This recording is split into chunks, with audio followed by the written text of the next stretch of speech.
সুপ্রিয় দর্শক কেমন আছেন? চলে আসলাম এইমাত্র পাওয়া আগামীকাল খুবই গুরুত্বপূর্ণ ঘূর্ণিঝড়, ঝড় বৃষ্টি, কালবৈশাখী ঝড় এবং আবহাওয়ার খবর নিয়ে। দর্শক আজকে ভিডিওতে জানিয়ে দেবো আগামীকাল 24 ঘন্টায় কেমন থাকার সম্ভাবনা রয়েছে বাংলাদেশে 8টি বিভাগের 64 জেলার আবহাওয়া পরিস্থিতি, এবং আরও জানিয়ে দেবো পশ্চিমবঙ্গে কোথাও কোনো বৃষ্টিপাতের সম্ভাবনা আছে কি না।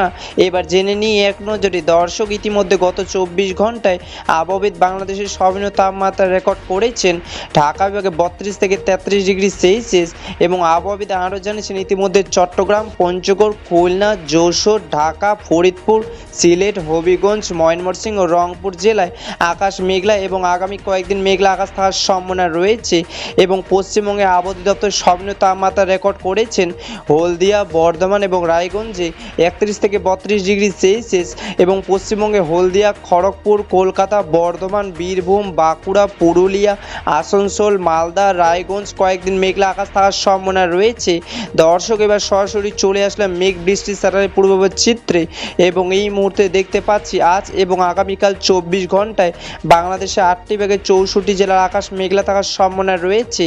আপাতত 24 ঘন্টায় রংপুর, রাজশাহী, টাঙ্গাইল, সিলেট, চট্টগ্রামে হালকা মেঘ বৃষ্টি পড়ার সম্ভাবনা রয়েছে। দর্শক এবার সরাসরি চলে আসলাম পশ্চিমবঙ্গের রায়গঞ্জ, মালদা, মুর্শিদাবাদ, কলকাতা, হলদিয়া, বর্ধমানে হালকা বৃষ্টি পড়ার সম্ভাবনা রয়েছে। 9 এপ্রিল 2026 বৃহস্পতিবারের খবর। ধন্যবাদ।